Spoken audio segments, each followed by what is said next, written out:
गोरखपुर जनपद के खोराबार थाना क्षेत्र से आई एक बड़ी खबर, जहां गांव जंगल रामगढ़ चौरी में एक बुजुर्ग व्यक्ति पर दबंगों ने सरेआम जानलेवा हमला कर दिया। ये पूरा मामला सोमवार 15 सितंबर का है, जब गांव में माननीय उच्च न्यायालय के आदेश पर पैमाइश की कार्यवाही चल रही थी। इसी दौरान गाँव के ही एक व्यक्ति कमलेश यादव 70 वर्षीय बुजुर्ग बलराम शर्मा को घर से बुलाकर बाहर ले आए, लेकिन जैसे ही बलराम शर्मा रास्ते में पहुंचे, तभी पहले से घात लगाए बैठे दबंगों ने उन पर हमला बोल दिया। हमलावरों में राधे श्याम, शिव शंकर, सीताराम, अभिषेक पांडे, विवेक पांडे और बजरंगी सहित कई लोग शामिल बताए जा रहे हैं। सभी ने मिलकर लाठी, डंडे और कुदाल से बुजुर्ग बलराम शर्मा को बुरी तरह से पीटा। हमले में बुजुर्ग को सिर और शरीर पर गंभीर चोटें आई हैं। वहीं उन्हें बचाने पहुंचे गांव के ही गौतम को भी दबंगों ने पीट कर घायल कर दिया। बताया जा रहा है कि हमला पुरानी रंजिश के चलते किया गया।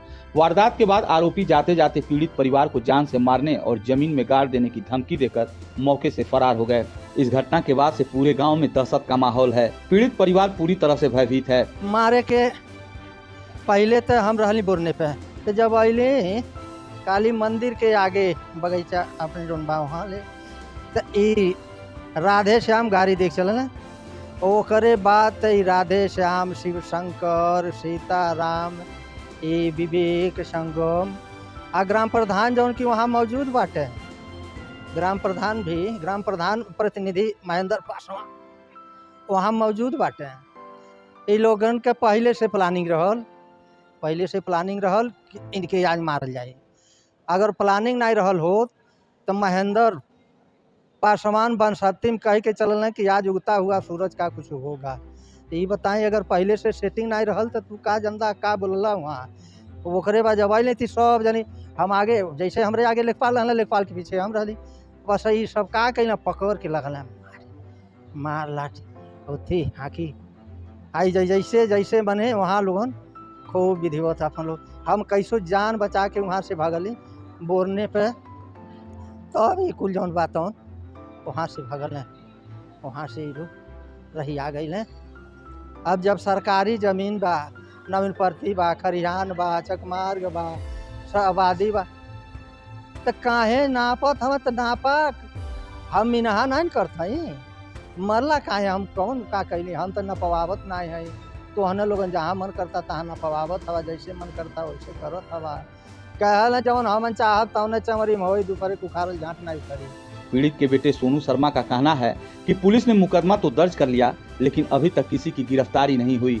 उनके पिता बलराम शर्मा गंभीर हालत में जिला अस्पताल में भर्ती हैं और दूसरी तरफ आरोपी खुलेआम गांव में घूम रहे हैं, जिससे परिजनों में लगातार डर और दहशत बना हुआ है। पीड़ित परिवार का आरोप है कि यदि दबंगों की जल्द गिरफ्तारी नहीं हुई तो किसी भी बड़ी अनहोनी से इनकार नहीं किया जा सकता। फिलहाल पुलिस का कहना है कि मामले की जाँच की जा रही है और दोषियों के खिलाफ सख्त से सख्त कार्रवाई की जाएगी।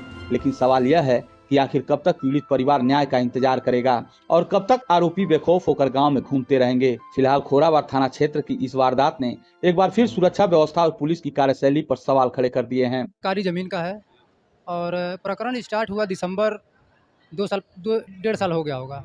1.5 साल पहले हुआ क्या कि राधे श्याम पांडे द्वारा जो नवीन प्रति ग्राम सभा की ज़मीन है उस पर उन्होंने अवैध खरीद फरोख्त किया, उस पर मकाने बनने लगे। जब गांव वाले सब जाने हैं कि जब सरकारी ज़मीन तो उस पर क्यों खरीद फरोख्त हो रहा है, तो गीता देवी नाम से एक हम लोग एप्लीकेशन दिए, कानगो लेखपाल को भी दिए, एसडीएम को भी दिए, कलेक्टर साहब को भी दिए, व्यक्तिगत रूप से मिले भी, लेकिन बहुत ज़्यादा कार्रवाई न होने के कारण मामला 8-9 महीने लेखपाल द्वारा, विकास पांडे इसके पहले लेखपाल थे, जो इस समय अतुल पांडे हैं, इसके पहले विकास पांडे लेखपाल थे, तो उन्होंने खूब घुमाया। हाँ, वो कहें कि कहाँ नवीन प्रति है, कहीं उसका कागज़ ही नहीं है, कहीं उसका वो नहीं, उसका फाइल ही गायब हो गया है।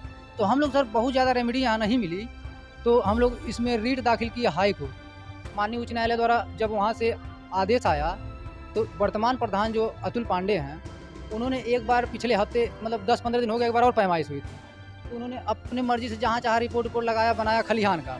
तो उसमें 2-3 नंबरें हैं सर, जो कि चकमार्ग भी है और खाद गड्ढा भी है और नवीन प्रति भी है। तो नवीन प्रति तो पूर्ण रूप से बिक गया, उस पर कब्जा भी हो गया है, मतलब वो बैनामे हो गए हैं। और खाद गड्ढा और चकमार्ग और खलिहान राधे श्याम पांडे द्वारा पूरी बाउंड्री, गेट, मकान, पक्का मकान बनवा करके और उस पर वो कब्जा कर लिए हैं। और नवीन प्रति में छोटे लाल कब्जा कर लिए हैं।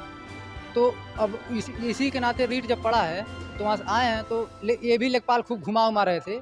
हमने सुबह फ़ोन किया संडे को कि आदेश जो आया है उसके अनुपालन में कब पैमाइश होनी है मुझे भी जानकारी होनी चाहिए, क्योंकि मेरे ही घर के सामने है। तो इन्होंने कहा कि अभी कुछ पता नहीं है, देखा जाएगा। तो हमने कहा ठीक है, अभी पता नहीं है। तो चूँकि मंडे का दिन था, सभी लोग हम लोग काम वाम करते हैं इधर-उधर, तो हम लोग चले गए। पिताजी अकेले थे। उसमें 12 बजे के करीब में लेखपाल और कानगो आए और उनके साथ लक्ष्मी नारायण दुबे, महेंद्र पासवान जो प्रधान के प्रतिनिधि हैं, राधेश्याम पांडे, उनके दोनों भाई सीताराम शिवशंकर, विवेक पांडे, संगम पांडे, और उनके साथ कमलेश और 10-5 लोग और जिनका नाम मैं नहीं जानता हूँ, वो लोग भी साथी में थे। तो हम लोग को उसमें भी कोई आपत्ति नहीं थी। भाई अब सरकारी ज़मीन है, वो तो लेखपाल का काम है ना, जहाँ हम चाहे निकालें। अगर आर्डर ऊपर से आया है तो ये लेखपाल का काम है, हमको क्या आपत्ति है भाई, हमारा तो कोई चक नप नहीं रहा है।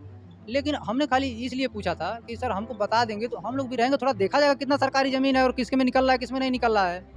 तो हुआ ये कि वो लोग आए, अपने मर्ज़ी से जहाँ मर्ज़ी पैमाइश-वैमाइश कर रहे थे। तो खुन्नस ये था कि सर अब ये पीआईएल जो गीता देवी डाली हैं, तो उनसे हम लोग का थोड़ा संबंध है, अच्छा है, उनके परिवार से भी संबंध है। तो वो लोग ये कह रहे थे कि मतलब तुम ही लोग मिल-जुल के नहीं होता है कि तुम ही लोग करवा रहे हो, यहाँ लेके जा रहे हो, वहाँ लेके जा रहे हो, मंदिर पे जा रहे हो, और हमारे रिलेशन के मतलब मंदिर में कुछ है। तो अब बार-बार ये बोलते हैं कि ये कुल दबाव बनवा के पीआईएल डरवावत हूँ, ये कुल डीएम के यहाँ जाता हूँ, ये कुल वहाँ जाता हूँ, एसडीएम के यहाँ जाता हूँ, जैसे होता है ना। तो वो अब पीआईएल डालने के बाद आए तब इनका प्रकरण स्टार्ट हुआ। उस दिन मौके पर हम नहीं थे, मौके पर हम गोरखपुर थे। अब ये जब इनको बुलाया गया कमलेश द्वारा, मतलब ये जो बताएं आपको, इनके द्वारा बुलाया गया, कमलेश आया, कहा कि चला तुमके कानगो साहब लेखपाल साहब बुलाओ।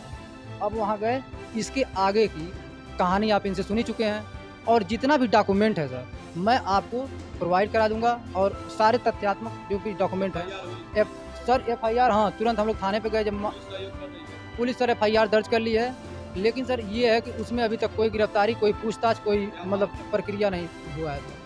सर मांग क्या सोमवार से हुआ है, सोमवार से वो लोग धमकी दे रहे हैं कि आपकी पारी झूठा छोड़ देला को लेकर मुआ देव चाहता रहा। ये सब धमकी हमारे घर पे दे रहे हैं सर। हम लोग क्या मांग कर, हम लोग सर तुरंत एफआईआर हो, जेल जाएं सर, हम लोग क्या करेंगे। और नवीन पड़ती है, जितना सरकारी ज़मीन है वो खाली करवाया जाए सरकार द्वारा। कोई क्यों बेचेगा कोई?